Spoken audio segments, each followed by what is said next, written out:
എല്ലാവർക്കും നമസ്കാരം. സഹാരി റൈസ് പ്ലസിൻ്റെ മറ്റൊരു എക്കണോമിക്സ് ക്ലാസ്സിലേക്ക് സ്വാഗതം. ഇപ്പോൾ നമ്മൾ ഇന്ന് 10th 5 ഇയർ പ്ലാനാണ് നമ്മൾ ഡിസ്കസ് ചെയ്യാൻ പോകുന്നത്. 10ാം പഞ്ചവത്സര പദ്ധതി. അപ്പോൾ നമ്മൾ 9ാം പഞ്ചവത്സര പദ്ധതി നമ്മൾ പഠിച്ചു. അതിൻ്റെ ക്വസ്റ്റ്യൻ ഡിസ്കഷൻ കഴിഞ്ഞു. ക്ലാസ് കണ്ടു കാണും. നിങ്ങൾക്ക് എല്ലാവർക്കും മനസ്സിലായി എന്ന് കരുതുന്നു. അപ്പോൾ അടുത്തതിലേക്ക് പോകാൻ 10ാം പഞ്ചവത്സര പദ്ധതി.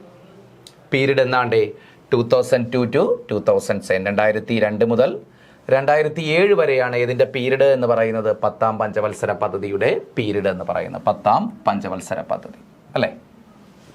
അപ്പോൾ അതിലെ പ്രീവിയസ് ക്വസ്റ്റ്യൻസ് ഒന്ന് നോക്കിയിട്ട് നമുക്ക് ക്ലാസ്സിലേക്ക് പോകാം. കേരള മോഡൽ വികസന പദ്ധതി എന്നറിയപ്പെടുന്ന പഞ്ചവത്സര പദ്ധതി 2025 സെക്രട്ടേറിയറ്റ് ഓഫീസ് അറ്റൻഡൻറ്റിന് ചോദിച്ച ക്വസ്റ്റ്യനാണ്. കേരള മോഡൽ വികസന പദ്ധതി എന്നറിയപ്പെടുന്നത് ഏതാണ്? അപ്പോൾ ഇത് 10ാം പഞ്ചവത്സര പദ്ധതിയുമായി ബന്ധപ്പെട്ടൊരു ക്വസ്റ്റ്യനാണ്. അടുത്ത് നോക്കി, which 5 year plan linked ICDS integrated child development services to anganwadi centres? അപ്പോൾ ഏത് 5 ഇയർ പ്ലാൻ കാലത്താണ് ICDSനെ അങ്കണവാടി സെൻറ്റേഴ്സുമായി ബന്ധിപ്പിച്ച്? 2022 പോലീസ് കോൺസ്റ്റബിൾ ക്വസ്റ്റ്യനാണ്. ഓക്കെ, അപ്പോൾ ഇതൊക്കെയാണ് ഇതിൽ നിന്ന് ചോദിച്ച ക്വസ്റ്റ്യൻസ്. വേറെ ക്വസ്റ്റ്യൻസ് ഒക്കെ ഉണ്ട്, നമ്മളിനി പിന്നീട് ഡിസ്കസ് ചെയ്യും. അപ്പോൾ ഡ്യൂറേഷൻ നോക്കി, പദ്ധതിയുടെ ഡ്യൂറേഷൻ ഫ്രം 2002 to 2007, 2002 മുതൽ 2007 വരെയാണ് 10ാം പഞ്ചവത്സര പദ്ധതിയുടെ കാലഘട്ടം. ക്ലിയർ അല്ലേ? പീരീഡ് മറക്കരുത്, ഞാൻ നേരത്തെ പറഞ്ഞിട്ടുണ്ട്. ഓരോന്നിൻ്റെയും പീരീഡുകൾ പ്രത്യേകം ചാർട്ട് തിരിച്ച് പീരീഡ് മാത്രം എഴുതി പഠിക്കുക. അപ്പോൾ ഈ കാലഘട്ടത്തിലെ പ്രൈം മിനിസ്റ്റർ നോക്കാം. The plan began under the leadership of Atal Bihari Vajpayee and continued under Dr. Manmohan Singh from 2004 onwards. അപ്പോൾ ഈ പ്ലാൻ 10ാം പഞ്ചവത്സര പദ്ധതി ആരംഭിച്ചത് ആരുടെ കാലഘട്ടത്തിലാണ്? അടൽ ബിഹാരി വാജ്പേയിയുടെ കാലഘട്ടത്തിലാണ്. കാരണം 9ാം പദ്ധതി അവസാനിക്കുമ്പോഴും ആരായിരുന്നു? അടൽ ബിഹാരി വാജ്പേയി ആണ്. 10ാം പഞ്ചവത്സര പദ്ധതിയുടെ തുടക്കത്തിലും അടൽ ബിഹാരി വാജ്പേയി തന്നെയാണ്. NDA ഗവൺമെൻറ് ആണത് ഫോമുലേറ്റ് ചെയ്യുന്നത്. And continued under doctor Manmohan Singh. എന്നാൽ അടൽ ബിഹാരി വാജ്പേയിക്ക് ശേഷം ഈ പദ്ധതിയിൽ അധികാര മാറ്റം നടക്കുന്നുണ്ട്. NDA ഗവൺമെൻറ്റിൽ നിന്നും UPA ഗവൺമെൻറ്റിലേക്ക് വരുന്നു. 2004. 98 ആര് വരുന്നത്? നമ്മുടെ അടൽ ബിഹാരി വാജ്പേയി വരുന്നത്. 2004 വരെ അദ്ദേഹം പ്രൈം മിനിസ്റ്റർ ആയിരുന്നു. അതിനുശേഷം 2004 മുതൽ UPA ഗവൺമെൻറ്, കോൺഗ്രസ് ലീഡ് ചെയ്യുന്ന UPA ഗവൺമെൻറ് വരികയാണ്. അങ്ങനെ മൻമോഹൻ സിംഗ് 2004 മുതൽ പ്രധാനം. അപ്പോൾ 2 പ്രധാനമന്ത്രിമാരാണ് പ്രധാനമായിട്ടും 10ാം പഞ്ചവത്സര പദ്ധതി കാലത്തുള്ളത്. ഓർക്കുമല്ലോ ആരൊക്കെയാണ് രണ്ട് പ്രൈം മിനിസ്റ്റേഴ്സ്? ഒന്ന് അടൽ ബിഹാരി വാജ്പേയി, മറ്റൊന്നാര്? ഡോക്ടർ മൻമോഹൻ സിംഗ്. 2004 മുതൽ 2007 വരെ ആര് തന്നെയാണ്? മൻമോഹൻ സിംഗ് തന്നെയാണ്. ഓക്കെ, ഇനി ഈ പദ്ധതി വിശേഷിപ്പിക്കുന്ന എന്താണ്? നമ്മൾ ക്വസ്റ്റ്യനിൽ നമ്മൾ പറഞ്ഞൊരു പോയിന്റാണ്. Kerala model development plan, Kerala വികസന മാതൃക പദ്ധതി. അതായത് കേരള വികസന മാതൃക, കേരളത്തിൻ്റെ വികസന മാതൃകയിൽ തയ്യാറാക്കപ്പെട്ട അതിൻ്റെ ആ കേരള വികസന മാതൃകയുടെ സ്ട്രാറ്റജി, കേരളത്തിൽ അവലംബിച്ചൊരു ഡെവലപ്മെൻറ്റ് സ്ട്രാറ്റജി ഉണ്ട്. ആ ഡെവലപ്മെൻറ്റ് സ്ട്രാറ്റജി മാതൃകയാക്കിക്കൊണ്ട് ഫോമുലേറ്റ് ചെയ്ത ഒരു പഞ്ചവത്സര പദ്ധതി കൂടിയാണ് ഏത്? 10ാം പഞ്ചവത്സര പദ്ധതി. That is why 10th 5 year plan is popularly known as Kerala development plan, അല്ലെങ്കിൽ കേരള മോഡൽ ഡെവലപ്മെൻറ്റ്, കേരള വികസന മാതൃക എന്ന് അറിയപ്പെടുന്നു. ഏത് പദ്ധതിയാണ്? മറക്കരുത്, ഒരുപാട് തവണ ചോദിച്ചിട്ടുള്ളതാണ് 10ാം പഞ്ചവത്സര പദ്ധതി. ഇനി ഇതിൻ്റെ മോട്ടോ എന്താണ്ട്? ഈ പദ്ധതിയുടെ motto faster growth. Faster growth, വളരെ വേഗത്തിലുള്ള വളർച്ച. ഫാസ്റ്റർ ഗ്രോത്ത് ആണ്, വേഗത്തിലുള്ള വളർച്ച, ത്വരിത വളർച്ച എന്നൊക്കെ നമ്മൾ പറയാം അല്ലേ. ത്വരിത വളർച്ചയായിരുന്നു, അല്ലെങ്കിൽ ഫാസ്റ്റർ ഗ്രോത്ത് ആയിരുന്നു 10ാം പഞ്ചവത്സര പദ്ധതിയുടെ ആപ്തവാക്യം. ഇനി ഇത് കൂടാതെ മറ്റ് ലക്ഷ്യങ്ങളോടെയുണ്ട്. To promote inclusive growth. എന്ത് പ്രോത്സാഹിപ്പിക്കുക? ഇൻക്ലൂസീവ് ഗ്രോത്ത് പ്രോത്സാഹിപ്പിക്കുക. And equitable development. ഇൻക്ലൂസീവ് ഗ്രോത്തും ഇക്വിറ്റബിൾ ഡെവലപ്മെൻറ്റ് എന്നുവെച്ചാൽ തുല്യതാപൂർണമായിട്ടുള്ള വളർച്ചയും. ഇൻക്ലൂസീവ് ഗ്രോത്ത് മീൻസ് സമഗ്ര വികസനവുമായിരുന്നു ഇതിൻ്റെ മറ്റ് മോട്ടോ, അല്ലെങ്കിൽ അതിൻ്റെ ഒബ്ജക്റ്റീവ്സ് എന്ന് പറയുന്നത്. അപ്പോൾ അതിൻ്റെ പ്രധാനപ്പെട്ട മോട്ടോ ആയിട്ട് എടുത്ത് പറയുന്നത് ഫാസ്റ്റർ ഗ്രോത്ത് ആണ്. അതുകൂടാതെ മറ്റ് ഒബ്ജക്റ്റീവ്സ് ഉണ്ട്. ഇൻക്ലൂസീവ് ഗ്രോത്ത്, സമഗ്ര വികസനം, അതുപോലെ ഇക്വിറ്റബിൾ ഡെവലപ്മെൻറ്റ്. അപ്പോൾ ഇത് നമ്മൾ 11th 5 ഇയർ പ്ലാൻ പഠിക്കുമ്പോൾ അവിടെയും ഇൻക്ലൂസീവ് ഗ്രോത്ത് വരുന്നുണ്ട്. കൂടുതലും ഇൻക്ലൂസീവ് ഗ്രോത്ത് ഒബ്ജക്റ്റീവായിട്ട് എടുക്കുന്നത് 11th 5 ഇയർ പ്ലാനാണ്. പക്ഷേ 10th 5 ഇയർ പ്ലാനിലും എന്തിനെക്കുറിച്ച് പ്രതിപാദിക്കുന്നുണ്ട്? അതിൻ്റെ ലക്ഷ്യമായിട്ട് സമഗ്ര വികസനം വരുന്നുണ്ട്, ഇൻക്ലൂസീവ് ഗ്രോത്ത് വരുന്നുണ്ട് കേട്ടോ. അതുകൊണ്ടാണ് നമ്മളിവിടെ ഇത് പഠിക്കുന്നത്. പക്ഷേ യഥാർത്ഥത്തിൽ 11ാം പഞ്ചവത്സര പദ്ധതിയിലാണ് ഏത്? ഇൻക്ലൂസീവ് ഗ്രോത്ത് അതിൻ്റെ പ്രധാനപ്പെട്ട മോട്ടോ ആയിട്ട് വരുന്നത്. അവിടെ നമ്മളത് സ്പെസിഫൈ ചെയ്ത് പറയും. അപ്പോൾ ഈ ഇൻക്ലൂസീവ് ഗ്രോത്ത് എവിടെയും പ്രതിപാദിച്ചിരുന്നുണ്ട്, ഈ 10ാം പഞ്ചവത്സര പദ്ധതിയുടെ ലക്ഷ്യമായിട്ടും അത് ഉൾപ്പെടുത്തിയിട്ടുണ്ട്. അതുകൊണ്ടാണ് നമ്മളിവിടെ പഠിക്കുന്നത്. അതാണ് ഇൻക്ലൂസീവ് ഗ്രോത്ത്, അതുപോലെ ഇക്വിറ്റബിൾ ഡെവലപ്മെന്റ്. ഇനി ടാർഗറ്റഡ് GDP ഗ്രോത്ത് റേറ്റ് നോക്ക്, 8% പെർ ആനം. നമ്മൾ ടാർഗറ്റ് ചെയ്ത GDP ഗ്രോത്ത് റേറ്റ് വളരെ കൂടുതലാണ്. ടാർഗറ്റ് ചെയ്ത് 8% പെർ ആനം. എത്രയാണ്? പ്രതിവർഷം 8% വളർച്ചാ നിരക്കാണ് നമ്മൾ 10ാം പഞ്ചവത്സര പദ്ധതി ടാർഗറ്റ് ചെയ്തത്. 8%. 9ാം പദ്ധതി നമ്മൾ 6.5 ഉള്ളായിരുന്നു. അതിപ്പോ 8% നമ്മൾ ഈ 10ാം പഞ്ചവത്സര പദ്ധതിയിൽ ടാർഗറ്റ് ചെയ്ത ഗ്രോത്ത് റേറ്റ് എന്ന് പറയുന്നത്. മറക്കരുത്, 8% പെർ ആനം. ഇനി നോക്ക്, ഈ കാലഘട്ടം 10ാം പഞ്ചവത്സര പദ്ധതി അറിയപ്പെടുന്ന പ്രീവിയസ് ക്വസ്റ്റൻ ആണ്, golden period of Indian economy. The 10th 5-year plan period is called golden period of the Indian economy. Indian സമ്പദ് വ്യവസ്ഥയുടെ സുവർണ കാലഘട്ടം എന്നറിയപ്പെടുന്നു. ഇന്ത്യൻ സമ്പദ് വ്യവസ്ഥയുടെ സുവർണ കാലഘട്ടം എന്നറിയപ്പെടുന്ന 5-year പ്ലാൻ പീരീഡ് ഏതെന്ന് ചോദിച്ചാൽ നമുക്ക് നിസ്സംശയം പറയാം 10th 5-year പ്ലാൻ പീരീഡ് ആണ്. ഫ്രം 2002 to 2007 ആണ്. കാരണം എന്താണ്? നമ്മൾ ടാർഗറ്റ് ചെയ്ത 8% ആണെങ്കിലും 7.6% ഏകദേശം അല്ലെ അതിനോടടുത്ത് 7.6% ഗ്രോത്ത് റേറ്റ് അച്ചീവ് ചെയ്യാൻ നമുക്ക് സാധിച്ചു. എന്ന് വെച്ചാൽ അറൗണ്ട് 8% തന്നെയാണ്. 7.6% ഗ്രോത്ത് റേറ്റ് അച്ചീവ് ചെയ്യാൻ സാധിച്ചൊരു 5-year പ്ലാൻ എന്ന് വെച്ചാൽ നമ്മൾ അതുവരെയുള്ള വളർച്ചാ നിരക്ക് ഏറ്റവും ഹൈപ്പിലെത്തിയ, ഏറ്റവും ഉയർന്ന വളർച്ചയിലെത്തിയ ഒരു കാലഘട്ടമാണ് 10th 5-year പ്ലാൻ പീരീഡ്. അതുകൊണ്ടാണ് golden period of Indian economy എന്ന് വെച്ചാൽ എല്ലാ മേഖലകളിലും അല്ലെ സർവ്വ മേഖലകളിലും ഒരു ഉണർവുണ്ടായ കാലഘട്ടമാണ് ഇന്ത്യയുടെ 10ാം പഞ്ചവത്സര പദ്ധതി കാലഘട്ടം. അതുകൊണ്ട് ഈ പീരീഡിനെ എന്തെന്നറിയപ്പെടുന്നു? ഇന്ത്യൻ സമ്പദ് വ്യവസ്ഥ സുവർണ കാലഘട്ടം എന്നറിയപ്പെടുന്ന പഞ്ചവത്സര പദ്ധതി എന്ന് ചോദിച്ചാൽ പറയുക 10ാം പഞ്ചവത്സര പദ്ധതി, golden period of Indian economy. കാരണം എന്താണ്? 7.6% എന്ന റെക്കോർഡ് ഗ്രോത്ത് റേറ്റ് അച്ചീവ് ചെയ്യാൻ നമുക്ക് സാധിച്ചു. ഇനി മറ്റു ഒബ്ജക്റ്റീവ്സ് എന്തൊക്കെയാണെന്ന് നോക്കാം. Increase literacy to 75%. ഈ പദ്ധതി മുന്നോട്ട് വെച്ച ലക്ഷ്യങ്ങൾ, ഇത് ഒരുപാട് ലക്ഷ്യങ്ങളുണ്ട്, ഏറ്റവും പ്രധാനപ്പെട്ടതേ ഉൾപ്പെടുത്തിയിട്ടുള്ളൂ. ഇൻക്രീസ് ലിറ്ററസി ടു 75%, 75% എന്ത് വർദ്ധിപ്പിക്കുക? സാക്ഷരത ഉയർത്തുക. ഇന്ത്യയുടെ സാക്ഷരത 75% ഉയർത്തുക. പോവർട്ടി ഇറാഡിക്കേഷൻ, ദാരിദ്ര്യ നിർമ്മാർജ്ജനം, അതെല്ലാത്തിലും വരുന്നുണ്ട് അല്ലേ. ഇൻക്രീസ് ഫോറിൻ ഇൻവെസ്റ്റ്മെന്റ്, വിദേശ നിക്ഷേപം വർദ്ധിപ്പിക്കുക. Provide quality education for all, എല്ലാവർക്കും എന്ത്? ക്വാളിറ്റി എഡ്യൂക്കേഷൻ നൽകുക അല്ലെ, ക്വാളിറ്റി ഗുണനിലവാരമുള്ള വിദ്യാഭ്യാസം ഉറപ്പാക്കുക. ഇതൊക്കെയായിരുന്നു 10ാം പഞ്ചവത്സര പദ്ധതി മുന്നോട്ട് വെച്ച പ്രധാനപ്പെട്ട ലക്ഷ്യങ്ങൾ. എന്തൊക്കെയാണ്? Increase literacy to 75%, poverty eradication, increase foreign investment, provide quality education for all, എല്ലാവർക്കും എന്ത്? ഗുണനിലവാരമുള്ള വിദ്യാഭ്യാസം ഉറപ്പാക്കുക. ഇതൊക്കെയാണ് ലക്ഷ്യങ്ങൾ. ഇതിന്റെ മോട്ടോ അല്ലെങ്കിൽ മറ്റ് ലക്ഷ്യങ്ങൾ പറഞ്ഞു, ഫാസ്റ്റർ ഗ്രോത്ത് ആയിരുന്നു എൻ്റെ മോട്ടോ. അതുപോലെ എന്താണ് നമുക്ക് മറ്റ് ലക്ഷ്യങ്ങളൊന്ന് ഇൻക്ലൂസീവ് ഗ്രോത്ത് ഉണ്ടായിരുന്നു അല്ലേ, സമഗ്ര വികസനം ഉണ്ടായിരുന്നു. അതുപോലെ ഇക്വിറ്റബിൾ ഗ്രോത്ത്, തുല്യതയിൽ അധിഷ്ഠിതമായ വളർച്ച, ഇതൊക്കെയായിരുന്നു അതിൻ്റെ മറ്റു ലക്ഷ്യങ്ങൾ. ഓക്കെ ആണല്ലോ. ഇനി vice chairman of the planning commission at the start of the 10th 5-year plan, KC Pant. ഈ 10ാം പഞ്ചവത്സര പദ്ധതി തുടങ്ങുമ്പോൾ ഇതിന്റെ വൈസ് ചെയർമാൻ എന്ന് പറയുന്നത് ആരായിരുന്നു? KC പന്ത് ആയിരുന്നു. അത് ഓർത്ത് വെച്ചേക്കുക, KC പന്ത് വൈസ് ചെയർമാൻ അല്ല കേട്ടോ, വൈസ് ചെയർമാൻ ആരായിരുന്നു? KC പന്ത് ആയിരുന്നു. അപ്പൊ നോക്കാം, 10th 5-year plan emphasised on women empowerment. ഈ 10ാം പഞ്ചവത്സര പദ്ധതിയും എന്തിനെ ഊന്നൽ കൊടുക്കുന്നുണ്ട്? വിമൺ എംപവർമെന്റിന് ഊന്നൽ കൊടുക്കുന്നു, സ്ത്രീ ശാക്തീകരണത്തിന് ഊന്നൽ കൊടുക്കുന്നുണ്ട്. മനസ്സിലായില്ല? അപ്പോൾ 9ാം പദ്ധതിയുടെ ലക്ഷ്യമായിട്ട് നമ്മൾ സ്ത്രീ ശാക്തീകരണം പറഞ്ഞു. ഇവിടെയും എന്തിന് ഊന്നൽ കൊടുക്കുന്നുണ്ട്? സ്ത്രീ ശാക്തീകരണത്തിന് ഊന്നൽ കൊടുക്കുന്നുണ്ട്. ഇനി ഇതാ നോക്ക്, ഇത് നമുക്ക് ആവശ്യമില്ലാത്തതാണ്, ഇത് വേണ്ട. ഓക്കെ.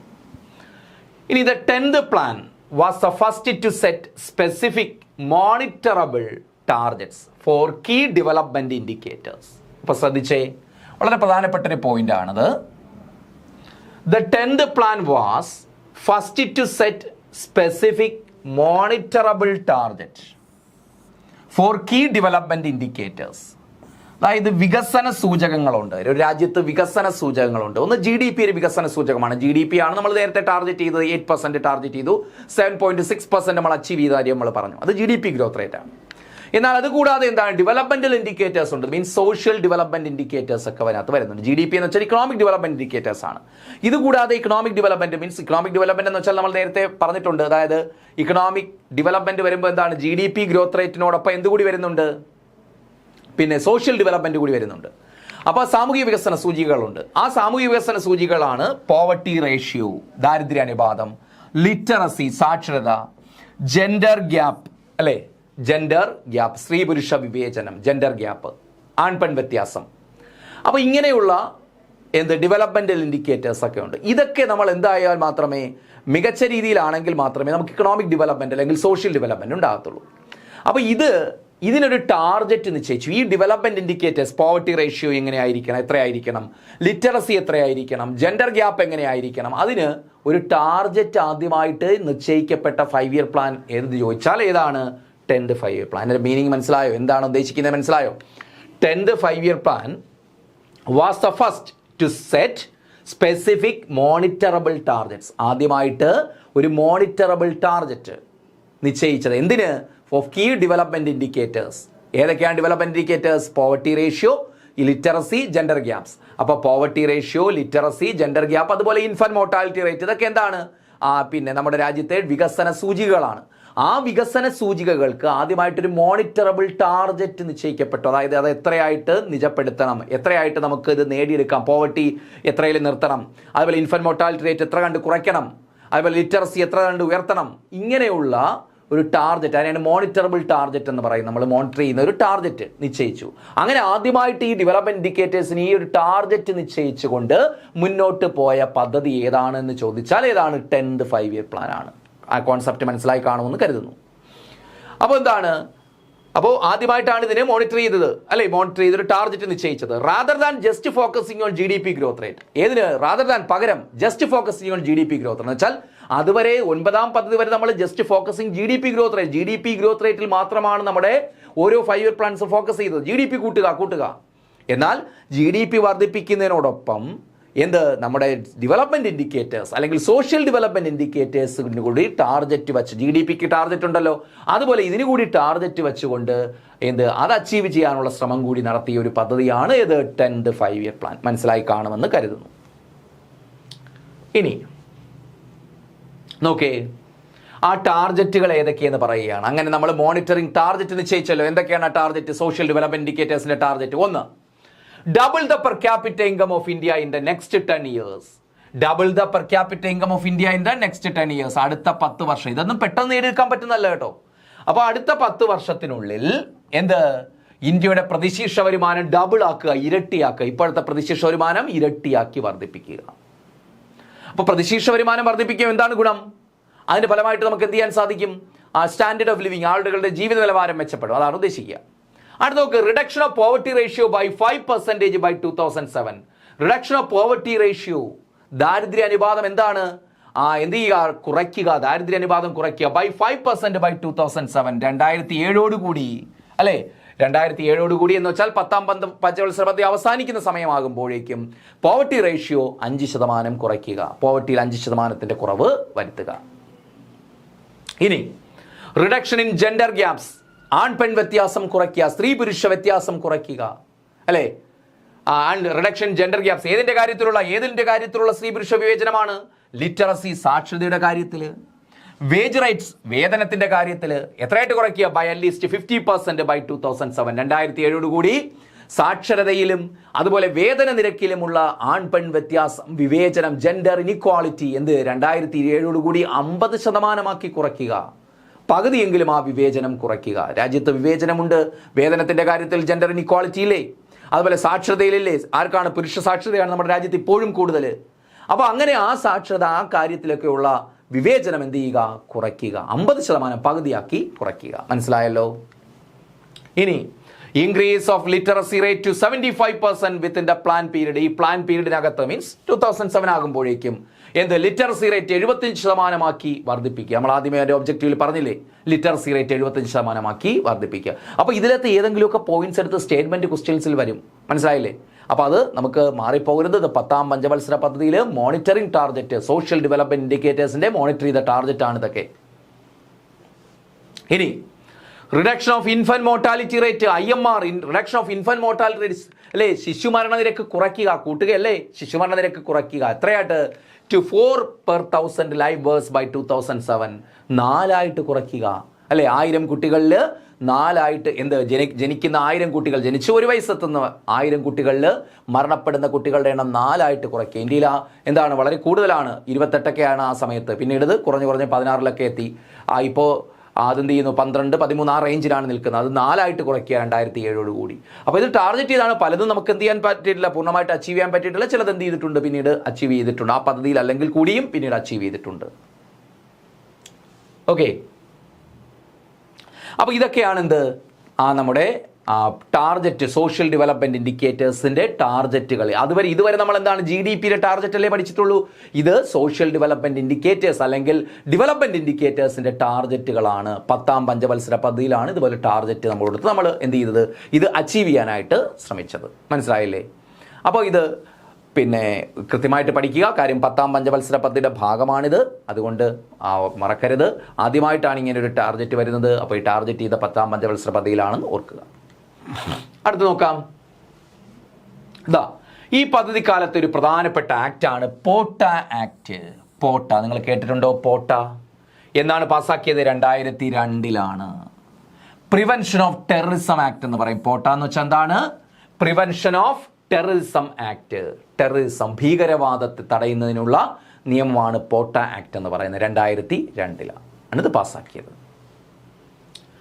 അടുത്ത മറ്റൊരു പ്രധാനപ്പെട്ട കാര്യമാണ് education become a fundamental right. വിദ്യാഭ്യാസം എന്താക്കി മാറ്റി? ഒരു മൗലികാവകാശമാക്കി മാറ്റി. 2002 എന്തിനോടുകൂടി? 86 അമെൻമെന്റ് ആക്ട്, 86ാമത്തെ ഭേദഗതി നിയമം വിദ്യാഭ്യാസത്തെ ഫണ്ടമെന്റൽ റൈറ്റ് ആക്കി. അപ്പോൾ വളരെ സുപ്രധാനമായിട്ടുള്ളൊരു നിയമമാണ്. വിദ്യാഭ്യാസം മൗലികാവകാശമാക്കിയത് ഏത് പദ്ധതി കാലത്ത്? പ്രീവിയസ് ക്വസ്റ്റൻ ആണ്. 10th 5-year പ്ലാൻ പീരീഡിൽ. വർഷം 2002 എത്രാമത്തെ ഭേദഗതിയായിട്ടാണ്? 86ാം ഭേദഗതിയായിട്ടാണ്. 86ാം ഭേദഗതിയാണ്. നിയമത്തിൽ ഭേദഗതി വരുത്തുകയാണ് ചെയ്തത്. റൈറ്റ് ടു എഡ്യൂക്കേഷൻ ആക്ടിൽ ഭേദഗതി വരുത്തിയിട്ടാണ് ഇത് ചെയ്തത്. Education become a fundamental right in 2002 86 അമെൻമെന്റ് ആക്ട്. 86 അമെൻമെന്റ് ആക്ട്. ഇനി അത് നോക്ക്, 2002 പോട്ട ആക്ട്. അത് പിന്നീട് എന്ത് ചെയ്തു? വീണ്ടും പ്രിവെൻഷൻ ഓഫ് ടെററിസം അമെൻമെന്റ് act. Prevention of terrorism act, അതായത് പോട്ട ആക്ട് എന്ത് ചെയ്തു? നമ്മൾ അമെൻഡ് ചെയ്തു. എന്താണ്? 2003 ഇത് അമെൻഡ് ചെയ്തു. അമെൻഡ് ചെയ്യാൻ കാരണം ഒരുപാട് പ്രൊവിഷൻസ്. കാരണം നിയമം വരുമ്പോൾ കുറേ വിവാദങ്ങളൊക്കെ, കാരണം വിചാരണ കൂടാതെ കുറേ പേര് എത്രയോ വർഷം തടവിൽ വയ്ക്കാവുന്ന ഈ പ്രൊവിഷൻസ് ഒക്കെ ഉണ്ടായിരുന്നു. അങ്ങനെ കുറേ വിവാദമൊക്കെ ആയിരുന്നു ഈ നിയമം വരുന്ന സമയത്ത്. അപ്പോൾ അതുകൊണ്ടായിരിക്കണം 2003 തന്നെ എന്ത് ചെയ്തു? അത് അമെൻഡ് ചെയ്തു. പ്രിവെൻഷൻ ഓഫ് ടെററിസം ആക്ട് അല്ലെ, പ്രിവെൻഷൻ ഓഫ് ടെററിസം ആക്ട് എന്ത് ചെയ്തു? പോട്ട ആക്ട് അമെൻഡ് ചെയ്തു 2003. അപ്പോൾ ആക്ട് വരുന്നത് 2002 പോട്ട ആക്ട്. 2003 10ാം പഞ്ചവത്സര പദ്ധതി കാലത്ത് തന്നെയാണ്, ഒരു വർഷത്തിന് ഉള്ളിൽ തന്നെ അത് അമെൻഡ് ചെയ്തു, ഭേദഗതി ചെയ്തു. ഇനി Varishtha pension Bima Yojana launch 14th July 2003. അല്ലെ, മുതിർന്ന പൗരന്മാർക്കുള്ള ഒരു പെൻഷൻ പദ്ധതിയാണ് വരിഷ്ഠ പെൻഷൻ ഭീമാ യോജന. അത് ജൂലൈ 14, 2003 ലോഞ്ച് ചെയ്തു. 2003 ജൂലൈ 14 ആരംഭിച്ച ഒരു പെൻഷൻ സ്കീമാണ് Varishtha pension Bima Yojana. Varishtha pension Bima Yojana. Okay ആണല്ലോ? ഇത് നടപ്പിലാക്കിയ പ്രധാനമന്ത്രി ആരാണ്? ഇത് കൊണ്ടുവന്ന പ്രധാനമന്ത്രി AB വാജ്പേയി. 2003 2004 വരെ, 2004 ആര് വരുന്നത്? മൻമോഹൻ സിംഗ് വരുന്നത്. ആ സമയം വരെ അടൽ ബിഹാരി വാജ്പേയിയാണ്. അപ്പോൾ 2003 AB വാജ്പേയി തന്നെയാണ്. അപ്പോൾ ഈ പെൻഷൻ സ്കീം കൊണ്ടുവന്ന പ്രധാനമന്ത്രി ആരാണ്ട്, അല്ലെങ്കിൽ ആരുടെ കാലത്താണ് വന്നതെന്ന് ചോദിച്ചാൽ AB വാജ്പേയിയുടെ കാലഘട്ടത്തിലാണ് ഈ പെൻഷൻ സ്കീം വരുന്നത്. നോക്കാം.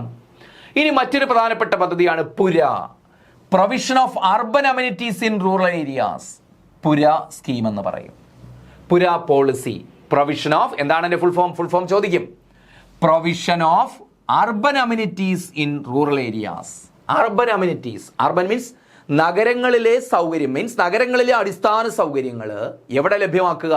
ഗ്രാമപ്രദേശത്ത് ലഭ്യമാക്കുക. ഈ അടിസ്ഥാന സൗകര്യങ്ങൾ മെച്ചപ്പെട്ടിട്ടുള്ളത് എവിടെയാണ്? നഗരങ്ങളിലാണ്. അപ്പം നഗരങ്ങളിലെ സൗകര്യങ്ങൾ എവിടെ ലഭ്യമാക്കുക? ഗ്രാമങ്ങളിൽ ലഭ്യമാക്കുന്നതിനുള്ള ഒരു പദ്ധതിയാണ് പുര പോളിസി അല്ലെങ്കിൽ പുര സ്കീം എന്ന് പറയും. അത് ഇംപ്ലിമെന്റ് ചെയ്തത് ഏത് കാലഘട്ടത്തിലാണ്? 10ാം പഞ്ചവത്സര പദ്ധതിയിൽ കാലത്താണ്. ഇനി the scheme was introduced by APJ Abdul Kalam. അല്ലെ, അന്നത്തെ നമ്മുടെ ഇന്ത്യൻ പ്രസിഡന്റ് ആയിട്ടുള്ള APJ അബ്ദുൽ കലാമിന്റെ ഒരു കോൺസെപ്റ്റ് ആണ് ഏത്? പുര സ്കീം അല്ലെങ്കിൽ പുര പോളിസി എന്ന് പറയുന്നത്. ഓർക്കുക, പ്രീവിയസ് ക്വസ്റ്റൻ ആണ്. ഈ പുര സ്കീം ഇൻട്രൊഡ്യൂസ് ചെയ്തത് അന്നത്തെ then president of India Abdul Kalam. അന്നത്തെ പ്രസിഡന്റ് ആയിട്ടുള്ള ആരാണ്? APJ അബ്ദുൽ കലാമിന്റെ ഒരു സ്കീമാണ് എന്ന് പറയുന്നത് പുര സ്കീം എന്ന് പറയുന്നത്. ഓർക്കുമല്ലോ? ഇനി എന്താണ് ഈ സ്കീമിന്റെ പ്രത്യേകത? The scheme was launched with the aim of making the all basic amenities available in urban areas accessible in rural areas as well. എന്താണ്? The scheme was launched. ഈ സ്കീം പുരാ സ്കീം ലോഞ്ച് ചെയ്തു. എങ്ങനെയാണ്? The aim of ഏത് ലക്ഷ്യത്തിലാണ് launch ചെയ്തത്? Making all the basic amenities available in urban areas. നഗരങ്ങളിൽ നഗരപ്രദേശങ്ങളിൽ ലഭ്യമായിട്ടുള്ള all basic amenities, എല്ലാ അടിസ്ഥാന സൗകര്യങ്ങളും എന്ത് വേണം? accessible, സ്വീകാര്യമാകണം. എവിടെ? in rural areas as well. എവിടെ കൂടി? ഗ്രാമപ്രദേശത്ത് കൂടി അത് സ്വീകാര്യമാകണം, ലഭ്യമാകണം. അതിനുള്ള പദ്ധതിയാണ് പുരാ സ്കീം. വളരെ നല്ലൊരു സ്കീമാണ് അല്ലേ? നോക്കാം ഇനി 2004 വരികയാണ്. 2004 May 22 Manmohan Singh became the Prime Minister of India. Arc? NDA ഗവൺമെന്റിന് അധികാരം നഷ്ടപ്പെടുകയും UPA ഗവൺമെന്റ് അധികാരത്തിലേക്ക് വരികയും ചെയ്യുന്നു. Manmohan Singh as the prime minister. 2004 May 22 Manmohan Singh became the Prime Minister. അപ്പോൾ ഈ അധികാര കൈമാറ്റം നടക്കുന്ന ഏത് 5 year പ്ലാൻ പീരീഡിലാണെന്ന് ചോദിച്ചാൽ എവിടെയാണ്? 10th 5 year പ്ലാൻ പീരീഡിലാണ്. ഇനി 2004 November 14 UPA government, Congress government വന്നിട്ട് അവരുടെ ഒരു അഭിമാന പദ്ധതി കൊണ്ടുവന്നു. National food for work programme. National food for work programme was implemented. ജോലിക്ക് കൂലി ഭക്ഷണം പദ്ധതി സ്റ്റാർട്ട് ചെയ്തു. 2004 November 14 national food for work programme എന്ന പദ്ധതി കൊണ്ടുവന്നു. National food for work programme 2004 November 14 implement ചെയ്തു. Launched by the ministry of rural development. ഏത് മിനിസ്ട്രിയാണ് ഇത് ലോഞ്ച് ചെയ്തത്? Ministry of rural development. ഇതിന്റെ നോഡൽ ഏജൻസി ഇത് ലോഞ്ച് ചെയ്ത പിന്നെ മിനിസ്ട്രി മന്ത്രാലയം എന്ന് ചോദിച്ചാൽ അതാണ് rural development, ministry of rural development. National food for work programme launch ചെയ്ത മിനിസ്ട്രി ഏതാണ്? Ministry of rural development. എന്നാണ്ട് 2004 November 14. This programme later converted into MNREGA. ഈ പദ്ധതിയാണ് പിന്നീട് എന്തായിട്ട് കൺവേർട്ട് ചെയ്യപ്പെട്ടത്? നമ്മുടെ ഇപ്പോഴുള്ള ഫേമസ് പദ്ധതി ഉണ്ടല്ലോ, MNREGA, Mahatma Gandhi national rural employment guarantee act അല്ലെങ്കിൽ ഗ്യാരണ്ടി പ്രോഗ്രാം ആയിട്ട് അല്ലെ, മഹാത്മാഗാന്ധി ദേശീയ ഗ്രാമീണ തൊഴിലുറപ്പ് പദ്ധതിയായിട്ട് മാറിയത് ഏത് പദ്ധതിയാണ്? National food for work programme ആണ്. ദേശീയ അല്ലെ ഫുഡ് ഫോർ വർക്ക്, ജോലിക്ക് കൂലി ഭക്ഷണം പദ്ധതിയാണ്. എന്ത് ചെയ്തത്? 2004 അത് വരുന്നത്. പിന്നീട് MNREGA ആയി മാറുകയാണ് ചെയ്തത്. അപ്പോൾ ഈ national food for work programme ആണ് പിന്നീട് മഹാത്മാഗാന്ധി ദേശീയ ഗ്രാമീണ തൊഴിലുറപ്പ് പദ്ധതിയായിട്ട് കൺവേർട്ട് ചെയ്യപ്പെട്ടു. ഓക്കെ ആണല്ലോ? 2005 എന്താണ് 2005ന്റെ പ്രത്യേകത നോക്കാം. 2005 April 1 value added tax came to effect. Value added tax, VAT അല്ലേ? വാറ്റ് നമ്മുടെ GSTയുടെ മുൻഗാമിയാണ് വാറ്റ്. അപ്പോൾ GST ഒന്നോടുകൂടി വാല്യൂ ആഡഡ് ടാക്സ് ഒക്കെ എന്ത് ചെയ്തു? റീപ്ലേസ് ചെയ്യപ്പെട്ടു. അപ്പോൾ 2005 ഏപ്രിൽ 1 വാല്യൂ ആഡഡ് ടാക്സ് ആദ്യമായിട്ട് ഇന്ത്യയിൽ ഇൻട്രൊഡ്യൂസ് ചെയ്യുന്നത്. 2005 ഏപ്രിൽ 1. ഈ അടുത്ത സമയത്തും ഒരു ക്വസ്റ്റ്യനിൽ ചോദിച്ചതാണ് ഇത് കേരളത്തിൽ ഇൻട്രൊഡ്യൂസ് ചെയ്ത് എന്നു ചോദിച്ചു. അത് ഈ സമയം തന്നെയാണ്, കാരണം ഓൾ ഇന്ത്യ തലത്തിലാണ് ഇത് വരുന്നത്. അപ്പോൾ 2005 ഏപ്രിൽ 1 വാല്യൂ ആഡഡ് ടാക്സ്. വർഷവും ദിവസവും മറക്കരുത്. ഏപ്രിൽ 1 സാമ്പത്തിക വർഷത്തിന്റെ തുടക്കത്തിലാണ്. 2005 April 1 value added tax introduce ചെയ്തത് അല്ലെ. വാല്യൂ ആഡഡ്, മൂല്യവർദ്ധിത നികുതി എന്ന് പറയും അല്ലെ. മൂല്യവർദ്ധിത നികുതി, അതാണ് എൻ്റെ മലയാളം. അത് 10ാം പഞ്ചവത്സര പദ്ധതിയിലാണ്. അടുത്ത നോക്ക്, മറ്റൊരു പദ്ധതിയാണ് രാജീവ് ഗാന്ധി ഗ്രാമീൺ വൈദ്യുതീകരൺ യോജന. രാജീവ് ഗാന്ധി ഗ്രാമീൺ വൈദ്യുതീകരൺ യോജന, ഗ്രാമങ്ങളിൽ വൈദ്യുതി എത്തിക്കുന്ന പരിപാടിയാണ്, പദ്ധതിയാണ്. Rajiv Gandhi Grameen Vidyutikaran Yojana was launched during the 10th 5 year plan period. എന്താണ് അതിന്റെ പ്രത്യേകത? Rural electricity infrastructure and household electrification scheme. ഇതെന്താണ് ഈ സ്കീമിന്റെ പ്രത്യേകത? Rural electricity infrastructure and household electrification. ഗ്രാമതലത്തില് എന്ത്? വൈദ്യുതിക്ക് വേണ്ട അടിസ്ഥാന സൗകര്യങ്ങൾ അല്ലെങ്കിൽ വൈദ്യുതി എത്തിക്കുക. അതുപോലെ ഹൗസ് ഹോൾഡ് ഇലക്ട്രിഫിക്കേഷൻ, എല്ലാ വീടുകളിലും വൈദ്യുതി എത്തിപ്പിക്കുക. ഗ്രാമപ്രദേശങ്ങൾ വൈദ്യുതി എത്തിക്കുക, അതുപോലെ വീടുകളിൽ വൈദ്യുതി എത്തിക്കുന്ന പരിപാടിയാണ് ഏത്? രാജീവ് ഗാന്ധി ഗ്രാമീൺ വൈദ്യുതീകരൺ യോജന. 2005 ഈ സ്കീം വരുന്നത്. അതുപോലെ 2005 April 1 value added tax introduce ചെയ്യപ്പെട്ടത്. ക്ലിയർ ആണല്ലോ? ഇനി ഈ രാജീവ് ഗാന്ധി ഗ്രാമീൺ വൈദ്യുതീകരൺ യോജന നമ്മൾ കുടുംബശ്രീയുടെ എന്ത് പഠിച്ചിട്ടുണ്ട്? മോട്ടോ പഠിച്ചതുപോലെ രാജീവ് ഗാന്ധി വൈദ്യുതീകരൺ യോജനയുടെ ഒരു മോട്ടോയുണ്ട്, ആപ്തവാക്യമുണ്ട്. എന്താണ് ആപ്തവാക്യം? Switch on India. Switch on India, switch on India. ഇന്ത്യയെ സ്വിച്ച് ഓൺ ചെയ്യുക, സ്വിച്ച് ഓൺ ഇന്ത്യ. അപ്പൊ സ്വിച്ച് ഓൺ ഇന്ത്യ എന്ന് പറയുന്ന ഏതിന്റെ മോട്ടോ, ഏതിന്റെ ആപ്തവാക്യമാണ്?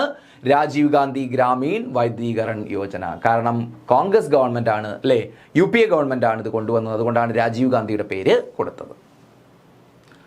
Later this was replaced by Deen Dayal Upadhyaya Grameen Jyoti Yojana in 2004. 2014 പിന്നീട് എന്ത് ചെയ്തു?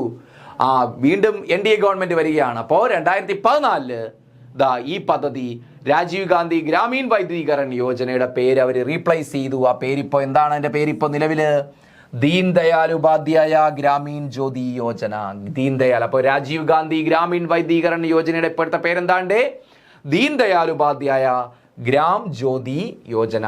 അതെന്നാണ് റീപ്ലേസ് ചെയ്ത്? 2014. 2005 വന്ന ഈ രാജീവ് ഗാന്ധി ഗ്രാമീൺ വൈദ്യുതീകരൺ യോജനയുടെ ഇപ്പോഴത്തെ പേര് ദീൻ ദയാൽ ഉപാധ്യായ ഗ്രാം ജ്യോതി യോജന എന്നാണ്. അതെങ്ങനെയാണ് എന്നാണ് പേര് മാറ്റിയത്? 2014. കാരണം സർക്കാരുകൾ മാറുമ്പോൾ അതിനനുസരിച്ച് അവരുടെ നേതാക്കന്മാരുടെയോ അല്ലേ അങ്ങനെയുള്ള പേരുകളൊക്കെ കൊടുക്കും. അടുത്ത നോക്ക്, 2005 April 12 national rural health mission launched. 2005 April 12 national rural health mission started. National rural health mission, ദേശീയ ഗ്രാമീണ ആരോഗ്യ മിഷൻ ആരംഭിച്ചു 2005 ഏപ്രിൽ 12. മറക്കരുത്, ഏപ്രിൽ 12. ഇതിന്റെ ഭാഗമായിട്ടാണ് ഏത് ആരംഭിക്കപ്പെട്ടത്? നാഷണൽ റൂറൽ ഹെൽത്ത് മിഷന്റെ ഭാഗമായിട്ട് 2005 ഏപ്രിൽ 12 വന്ന നാഷണൽ റൂറൽ ഹെൽത്ത് മിഷന്റെ ഭാഗമായിട്ടാണ് ആശ എന്ന് പറയുന്ന സ്കീം വരുന്നത്, അല്ലെങ്കിൽ ആശ മിഷൻ സ്റ്റാർട്ട് ചെയ്യുന്നത്. എന്താണ് ASHA? Accredited social health activist. ഇപ്പോൾ നിങ്ങളുടെ നാട്ടിലെ അല്ലെങ്കിൽ നിങ്ങളുടെ വീടുമായി ബന്ധപ്പെട്ടൊക്കെ ആശ പ്രവർത്തകർ വന്നിട്ടുണ്ടാകും അല്ലേ? അപ്പോൾ നമ്മൾ അവരെ കണ്ടിട്ടുണ്ടാകും. അപ്പോൾ ഈ ആശ എന്ന് പറയുന്ന മിഷൻ ആരംഭിച്ചത് ഏതിൻ്റെ ഭാഗമായിട്ടാണ്? നാഷണൽ റൂറൽ ഹെൽത്ത് മിഷന്റെ ഭാഗമായിട്ടാണ്. ദേശീയ ഗ്രാമീണ ആരോഗ്യ മിഷൻ 2005 ഏപ്രിൽ 12 10ാം പഞ്ചവത്സര പദ്ധതി കാലത്താണ് വരുന്നത്. അതിന്റെ ഭാഗമായിട്ടാണ് ഏത് വന്നത്? ആശാ മിഷൻ വരുന്നത്. ആശയുടെ ഫുൾ ഫോം പഠിക്കണം, പ്രീവിയസ് ക്വസ്റ്റ്യൻ ആണ്. Accredited social health activist. Accredited, A for accredited, S for social, H for health, A for activist. Accredited social health activist അല്ലേ?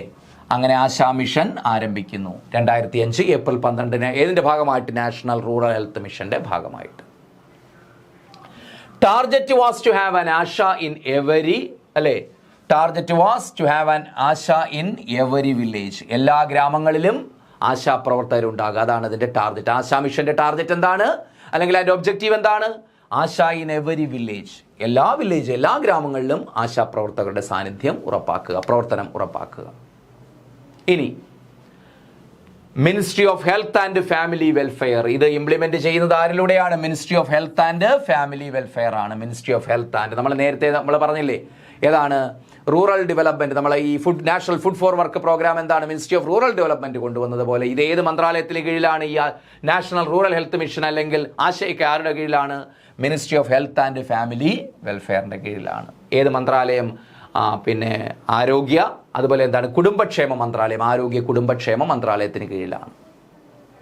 ഇനി വീണ്ടും 2005 ഏപ്രിൽ 12 തന്നെയാണ് ജനനി Suraksha Yojana scheme implemented. 2005 April 12 ഏത് ദിവസം തന്നെയാണ്? നാഷണൽ റൂറൽ ഹെൽത്ത് മിഷൻ വന്ന അതേ ദിവസം തന്നെയാണ് 2005 ഏപ്രിൽ 12 ജനനി സുരക്ഷാ യോജന സ്കീം ഇംപ്ലിമെന്റഡ്. ജനനി സുരക്ഷാ സ്കീം അല്ലെ? ജനനി Suraksha Yojana was implemented. Janani Suraksha Yojana implement 2005 April 12. Okay. ഇനി it is a centrally sponsored scheme. Janani Suraksha Yojana എന്താണ്? It is a centrally sponsored scheme which integrates cash assistance with delivery and post delivery care. അപ്പോൾ നിങ്ങളുടെ ബന്ധത്തിൽ അല്ലെങ്കിൽ നിങ്ങളുടെ സുഹൃത്തുക്കളായിട്ടെങ്കിലുള്ള അല്ലെങ്കിൽ ചേച്ചിമാർക്കൊക്കെ എന്താണ് ഈ ഒരു സ്കീം അനുസരിച്ച് ചിലപ്പോൾ സഹായം കിട്ടിയിട്ടുണ്ടാകും. എങ്ങനെയാണ് ജനനി സുരക്ഷാ യോജനയുടെ സ്കീം എന്താണ്? It is a centrally sponsored scheme, central government സ്കീമാണ്. വിച്ച് ഇന്റഗ്രേറ്റ്സ് ക്യാഷ് അസിസ്റ്റൻസ് അല്ലെ? വിച്ച് ഇന്റഗ്രേറ്റ്സ് ക്യാഷ് അസിസ്റ്റൻസ്, സാമ്പത്തിക സഹായം നൽകുന്നു. എന്തിനാണ്? വിത്ത് ഡെലിവറിക്ക്, പ്രസവത്തിന് സാമ്പത്തിക സഹായം. ആൻഡ് പോസ്റ്റ് ഡെലിവറി കെയർ, അതുപോലെ എന്താണ്? ഡെലിവറിക്കും അതുപോലെ പോസ്റ്റ് ഡെലിവറി കെയർ എന്ന് വെച്ചാൽ ഡെലിവറിക്ക് ശേഷമുള്ള കുട്ടിയുടെയും അമ്മയുടെയും സംരക്ഷണത്തിനും സാമ്പത്തിക സഹായം നൽകുന്ന ഒരു സ്കീമാണ് ഇത് ജനനി സുരക്ഷാ യോജന എന്ന് പറയുന്നത്. മനസ്സിലായല്ലോ? അത് 2005 ഏപ്രിൽ 12 ലോഞ്ച് ചെയ്തത്. നോക്ക്, the scheme focuses on poor pregnant women. ഈ സ്കീം ആർക്ക് വേണ്ടിയുള്ളതാണ്? ഈ സ്കീം ആരെയാണ് ഫോക്കസ് ചെയ്യുന്നത്? പുവർ പ്രഗ്നന്റ് വിമൻ, പാവപ്പെട്ട പ്രഗ്നന്റ് അല്ലെ സ്ത്രീകളെയാണ്. പാവപ്പെട്ട മീൻസ് എന്താണ്? ബിലോ പോവർട്ടി ലൈനിലുള്ള. With a special dispensation for states that have low institutional delivery rates. അപ്പോൾ ഇത് എങ്ങനെയുള്ളവർക്കാണ്? Poor pregnant women with a special dispensation for states that have low institutional delivery rates. എങ്ങനെയുള്ള സ്റ്റേറ്റുകളിലാണിത്? എല്ലാ സ്റ്റേറ്റുകളിലും ഇത് നടപ്പിലാക്കുന്നില്ല. എങ്ങനെയുള്ള സ്റ്റേറ്റുകളിലാണ്? Special dispensation states that have a low institutional delivery rates എന്ന് വെച്ചാൽ ഏത് സ്റ്റേറ്റുകൾ, ഏത് സംസ്ഥാനങ്ങളിലാണോ ലോ ഇൻസ്റ്റിറ്റ്യൂഷണൽ ഡെലിവറി റേറ്റ്സ് ഉള്ളത്. ലോ ഇൻസ്റ്റിറ്റ്യൂഷണൽ ഡെലിവറി റേറ്റ്സ് എന്ന് വെച്ചാൽ എന്താണ്? ഈ ഹോസ്പിറ്റലിൽ പോയി ഡെലിവറി നടത്താത്ത ആൾക്കാരുണ്ട്. അങ്ങനെയുള്ള സംസ്ഥാനങ്ങൾ അല്ലെങ്കിൽ അങ്ങനെയുള്ള ജനങ്ങൾ അത് കൂടുതൽ അധിവസിക്കുന്ന സ്റ്റേറ്റുകളുണ്ട്. പ്രത്യേകിച്ച് ഈ നോർത്ത് ഈസ്റ്റേൺ സ്റ്റേറ്റുകളിൽ, കേരളത്തിലും അങ്ങനെയുള്ള കേസുകളുണ്ട്. ആദിവാസി വിഭാഗങ്ങൾക്കിടയിലൊക്കെ അങ്ങനെയുണ്ട്. കാരണം അവരെന്ത് ചെയ്യത്തില്ല, ഹോസ്പിറ്റലിൽ പോകത്തില്ല. ഇപ്പോൾ ഒരുപാട് മാറിയിട്ടുണ്ട്, പക്ഷേ പണ്ടത്തെ കാര്യം, ഇത് തുടങ്ങുന്ന സമയത്തുള്ള കാര്യം. അപ്പോൾ ആ സമയത്തൊക്കെ എന്താണ്, അവർ കൂടുതലും എവിടെയാണ് ഡെലിവറി എന്ന് പറയുന്നത്? വീടുകളിലാണ്. അവർ ഹോസ്പിറ്റൽ സൗകര്യം ഉണ്ടെങ്കിലും പോകത്തില്ല, അല്ലെങ്കിൽ എന്താണ്, പിന്നെ ഹോസ്പിറ്റലിൽ പോകാൻ പേടി, അങ്ങനെയുള്ള കേസുകളൊക്കെ ഉണ്ട്.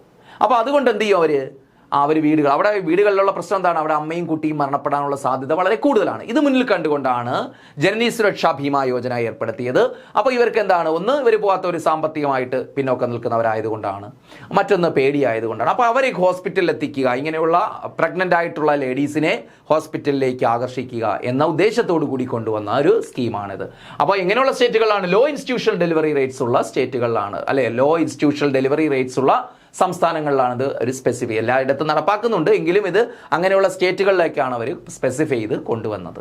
മനസ്സിലായല്ലോ? അതായത് ഹോസ്പിറ്റലിലേക്കുള്ള ഡെലിവറി കേസുകൾ കുറഞ്ഞ സംസ്ഥാനങ്ങളിൽ അവർ കൂടുതലും വീടുകളിലാണ് പ്രിഫർ ചെയ്യുന്നത്. അപ്പോൾ അവരെ ഹോസ്പിറ്റലിൽ എത്തിക്കാനുള്ള ഒരു സ്കീമാണ്. ഓക്കെ ആണല്ലോ? ഇനി 2005 തന്നെ June 13 national knowledge commission constituted. National knowledge commission, ദേശീയ വിജ്ഞാന കമ്മീഷൻ വരുന്നു. 2005 ജൂൺ 13 ദേശീയ വിജ്ഞാന കമ്മീഷൻ ആരംഭിക്കുന്നു. National knowledge commission constituted. 10ാം പഞ്ചവത്സര പദ്ധതി കാലത്താണ്. എന്താണ് എൻ്റെ പ്രത്യേകത? It was a high level advisory body to the prime minister of India with the objective of transforming India to a knowledge society അല്ലെങ്കിൽ നോളജ് ഇക്കോണമി. ഇന്ത്യ ഒരു നോളജ് സൊസൈറ്റി, വിജ്ഞാന സമൂഹമാക്കി മാറ്റുക എന്ന ലക്ഷ്യത്തോടെ, ഇന്ത്യ ഒരു വിജ്ഞാനത്തിൽ അധിഷ്ഠിതമായ സമൂഹമാക്കി മാറ്റുക എന്ന ലക്ഷ്യത്തോടു കൂടി പ്രധാനമന്ത്രിക്ക് ഉപദേശം നൽകുന്നതിന് വേണ്ടി വന്നൊരു ഹൈ ലെവൽ അഡ്വൈസറി ബോഡിയാണ് knowledge commission, national knowledge commission എന്ന് പറയുന്നത്. അപ്പോൾ എന്താണ് ഈ national knowledge commission? It was a high level advisory body, ഒരു ഹൈ ലെവൽ ഉപദേശക സമിതിയാണ്. ആരുടെ ഉപദേശക സമിതിയാണ്? To the prime minister of India, ഇന്ത്യയുടെ പ്രധാനമന്ത്രിയുടെ ഉപദേശക സമിതി. അവരുടെ ലക്ഷ്യം എന്താണ്? With objective of transforming India to a knowledge society. ഇന്ത്യയെ എന്താക്കി മാറ്റുക? ഒരു വിജ്ഞാന സമൂഹമാക്കി, വിജ്ഞാന സമ്പത്ത് വ്യവസ്ഥയാക്കി മാറ്റുക എന്ന ലക്ഷ്യത്തോടു കൂടി വന്ന ഒരു കമ്മീഷനാണ് നാഷണൽ നോളജ് കമ്മീഷൻ. അതെന്നാണ് വന്നത്? കോൺസ്റ്റിറ്റ്യൂട്ട് ചെയ്ത് ഫോം ചെയ്യപ്പെട്ടെന്നാണ് 2005 ജൂൺ 13. ക്ലിയർ ആണല്ലോ? ഇനി ഇതിന്റെ ചെയർമാൻ എന്ന് പറയുന്നത് ആരായിരുന്നു? സാം പിട്രോഡയാണ്. ഇതിന്റെ ചെയർമാൻ ആരാണ്ടേ? സാം പിട്രോഡയാണ് ഇതിന്റെ ചെയർമാനായിട്ട് നിയമിതനായത്. നാഷണൽ നോളജ് കമ്മീഷന്റെ ചെയർമാൻ സാം പിട്രോഡ. നമ്മൾ ഇതിനു മുമ്പും പഠിച്ചിട്ടുണ്ട് അല്ലേ? സാം പിട്രോഡ രാജീവ് ഗാന്ധിയുടെ കാലഘട്ടത്തിൽ IT അല്ലെങ്കിൽ ടെക്നോളജിക്കൽ ഇന്നോവേഷനുമായി ബന്ധപ്പെട്ട് ഇദ്ദേഹത്തിന്റെ പേര് പറഞ്ഞിട്ടുണ്ട്. അപ്പോൾ നോളജ് കമ്മീഷന്റെ ആരാണ്? സാം പിട്രോഡയാണ് ഇതിന്റെ ചെയർമാൻ എന്ന് പറയുന്നത്. The commission was set up by the Prime Minister Dr. Manmohan Singh. ഇത് ഈ നാഷണൽ നോളജ് കമ്മീഷൻ ഫോം ചെയ്ത പ്രൈം മിനിസ്റ്റർ എന്ന് ചോദിച്ചാൽ ആരാണത്? ഡോക്ടർ മൻമോഹൻ സിംഗ് ആണ്. അപ്പോൾ ഈ കമ്മീഷന്റെ ചെയർമാനായിട്ട് നിയമിതനായത് ആരാണ്? ആദ്യത്തെ ചെയർമാൻ സാം പിട്രോഡയാണ്. ഓക്കെ, അടുത്ത നോക്കുക 2005 തന്നെ. അപ്പോൾ 2005 എന്താണ്? ഒരുപാട് ഇൻസിഡൻസ്, ഒരുപാട് നിയമങ്ങൾ, ഒരുപാട് ആക്ടുകൾ, ഒരുപാട് സ്കീമുകളൊക്കെ വരുന്നുണ്ട്. 2005 RTA act was passed. Right to information act, സുപ്രധാനമായ നിയമം 2005 പാസ്സാക്കപ്പെടുന്നു. RTA ആക്ട് പാസ്സാക്കപ്പെടുന്നു അല്ലേ 2005. The RTA bill was passed by the Parliament of India on 15th June 2005. മറക്കരുത്, ഡേറ്റും വർഷവും കൃത്യമായിട്ട് പഠിക്കണം. ഈ RTA ബിൽ പാർലമെന്റ് പാസ്സാക്കി എന്നാണ്ടേ ജൂൺ 15, 2005 ജൂൺ 15, 2005 ഇത് പാസ്സാക്കുന്നത്. June 15, 2005 right to information act പാസ്സാക്കപ്പെടുന്നത്, ഇന്ത്യൻ പാർലമെന്റ് പാസ്സാക്കുന്നത്. ആക്ട് നമ്പർ 22 of 2005 2005 22ാമത്തെ നിയമമാണ്. അതാണ് ആക്ട് നമ്പർ എന്ന് പറയുന്നത്. ആക്ട് നമ്പർ, ചില സുപ്രധാനമായ നിയമങ്ങളുടെ നമ്പർ എന്ന് പഠിച്ചു വെച്ചേക്കണേ. കാരണം ഇത് ചോദിച്ചിട്ടുണ്ട്, 1-2 ക്വസ്റ്റ്യൻ കണ്ടിട്ടുണ്ട്. ആക്ട് നമ്പർ, പ്രധാനപ്പെട്ട നിയമങ്ങൾ പഠിച്ചാൽ മതി. അതിൻ്റെ ആക്ട് 2005 പാസ്സാക്കിയതാണ്. 2005 ഈ ഒരു നിയമം മാത്രമായിരിക്കുമല്ലോ പാർലമെന്റ് പാസ്സാക്കുന്നത്, ഒരുപാട് നിയമങ്ങളുണ്ട്. അതിൽ 22ാമത്തെ നിയമമാണ് എന്ന് പറയുന്നത് IRT ആക്ട് എന്ന് പറയുന്നത്. 22 ആക്ട് നമ്പർ 22 of 2000. അപ്പോൾ കേസുകൾക്കൊക്കെ നമ്പർ ഇല്ലേ, കോടതികളിലെ കേസുകൾക്ക് നമ്പർ ഉണ്ട്, അതുപോലെ ഈ ആക്ടിൻ്റെ നമ്പറാണ് 2005 22 of 2005. ഇനി central information commission has been constituted with the effect from 12th October 2005. അപ്പോൾ ഈ RT ആക്ട് അനുസരിച്ചാണ് സെൻട്രൽ ഇൻഫർമേഷൻ കമ്മീഷൻ, ദേശീയ അല്ലെങ്കിൽ കേന്ദ്ര വിവരാവകാശ കമ്മീഷൻ വരുന്നു. കേന്ദ്ര വിവരാവകാശ കമ്മീഷൻ ഈ നിയമം അനുസരിച്ചാണ് വരുന്നത്. അതെന്നാണ് 12th October 2005. ഒക്ടോബർ 12 2005 ആര് വരുന്നത്? കേന്ദ്ര വിവരാവകാശ commission, central information commission as per the RT act അല്ലെ. റൈറ്റ് ടു ഇൻഫർമേഷൻ ആക്ട് അനുസരിച്ച് 2005 തന്നെ ഒക്ടോബർ 12 കേന്ദ്ര ഈ നിയമം കൃത്യമായിട്ട് നടപ്പിലാക്കണ്ടേ, ഇതിൻ്റെ പിന്നെ പ്രശ്നങ്ങൾ എന്തെങ്കിലും പരാതികളുണ്ടെങ്കിൽ അത് പരിഹരിക്കണം. അതിനുവേണ്ടി സെൻട്രൽ ഇൻഫർമേഷൻ കമ്മീഷൻ വരുന്നു. കേരള സ്റ്റേറ്റ് ലെവലിലും ഉണ്ട് കേട്ടോ ഇൻഫർമേഷൻ കമ്മീഷൻ, അറിയാലോ, സ്റ്റേറ്റ് ലെവലിലും ഉണ്ട്. Kerala state information commission, Kerala സംസ്ഥാന വിവരാവകാശ commission established came to force on 2005 December 19. 2005 December 19. അപ്പോൾ മറക്കരുത്, RT ആക്ട് എന്നാണ്, RT നിയമം എന്ന് June 15 2005, June 15 2005. Act number 22 of 2005. ഇനി ഇതിന് പ്രകാരമാണ് കേന്ദ്ര വിവരാവകാശ കമ്മീഷൻ വരുന്നു. അതെന്ന് ഒക്ടോബർ 12 2005, ഒക്ടോബർ 12 2005. അതിനുശേഷം സംസ്ഥാന തലങ്ങളിൽ വരുന്നു കേരള സ്റ്റേറ്റ് ഇൻഫർമേഷൻ കമ്മീഷൻ എന്നാണ് 2005 ഡിസംബർ 19. 2005 ഡിസംബർ 19 വരുന്നത്. ക്ലിയർ ആണല്ലോ? ഓക്കെ. ഇനി 2005 ഡിസംബർ 3 മറ്റൊരു പ്രത്യേക സ്കീമാണ്. 2005 ഡിസംബർ 3 എന്താണ് പ്രത്യേകത? ജനറം അല്ലെ, ജനറം. ചില ബസ്സുകളിലൊക്കെ എഴുതിയേക്കുന്നുണ്ട് ജനറം, നിങ്ങൾ ശ്രദ്ധിച്ചിട്ടുണ്ടോന്ന് അറിയില്ല. Jawaharlal Nehru national urban renewal mission എന്ന് പറയും. Jawaharlal Nehru national urban renewal mission.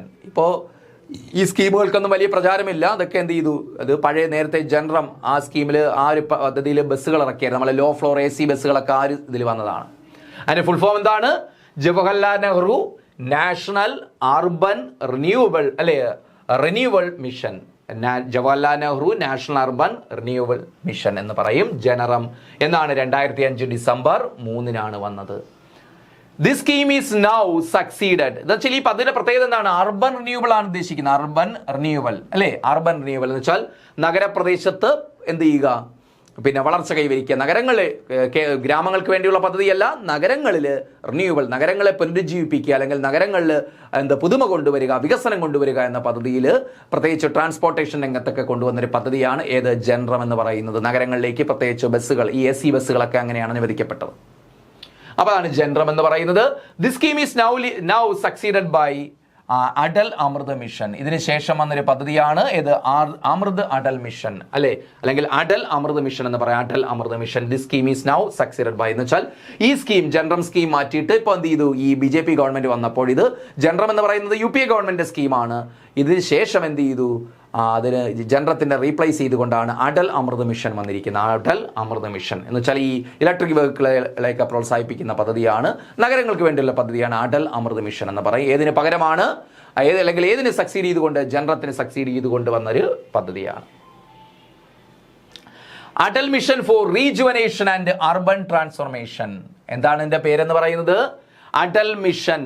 Atal മിഷന്റെ പ്രത്യേകത എന്താണ്? അടൽ മിഷൻ ഫോർ അല്ലെ, അമൃത് എന്ന് പറഞ്ഞാൽ എന്താണ്? Atal mission for rejuvenation and urban transformation. Atal mission for rejuvenation and urban transformation അല്ലെ.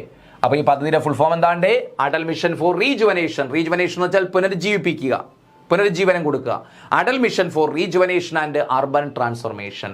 അപ്പോൾ Atal mission for rejuvenation and urban transformation, നഗരങ്ങളിൽ ഒരു പുനരുജ്ജീവനം, നഗരങ്ങളെ പുനരുജ്ജീവിപ്പിക്കുക എന്ന് വെച്ചാൽ അവർക്ക് വികസനത്തിന്റെ പാതയിലേക്ക് കൊണ്ടുവരിക. അതുപോലെ എന്താണ്? മലിനീകരണം കുറയ്ക്കുക. അതുപോലെ അർബൻ ഏരിയാസിന് ട്രാൻസ്ഫോർമേഷൻ കൊണ്ടുവരിക. ഈ ഉദ്ദേശത്തോട് കൊണ്ടുവന്ന പദ്ധതിയാണ് അമൃത്. അപ്പോൾ അമൃതിന്റെ എന്താണ്ട്? Atal mission for rejuvenation and urban transformation. Clear ആണല്ലോ? ഇനി 2005 December 16 Bharat Nirman programme or scheme was launched. 2005 December 16 അടുത്ത സ്കീം വരുന്നു, Bharat Nirman programme or scheme അല്ലെ, മറ്റൊരു പ്രോഗ്രാമാണ്. എന്താണ് എൻ്റെ ലക്ഷ്യം? Aims in providing a better life to the people in rural areas. ഗ്രാമങ്ങളിലെ ആളുകൾക്ക് ബെറ്റർ ലൈഫ് പ്രൊവൈഡ് ചെയ്യുന്ന, മികച്ച ജീവിതം അല്ലെ പ്രൊവൈഡ് ചെയ്യുന്ന, മികച്ച ജീവിത സൗകര്യങ്ങൾ ഒരുക്കുന്ന ഒരു പദ്ധതിയാണ് ഭാരത് നിർമ്മാൺ പ്രോഗ്രാം. ഭാരത് നിർമ്മാൺ പ്രോഗ്രാം എന്താണ് എൻ്റെ ലക്ഷ്യം? Aims in providing better life to the people in rural areas. ഗ്രാമങ്ങളിലെ ജനങ്ങൾക്ക് മികച്ച ജീവിത സൗകര്യങ്ങൾ ഒരുക്കുന്ന പദ്ധതിയാണ് ഏത്? Bharat Nirman programme 2005 December 16. അപ്പോൾ ഇതൊക്കെ 10ാം പഞ്ചവത്സര പദ്ധതിയുടെ ഭാഗമാണ്.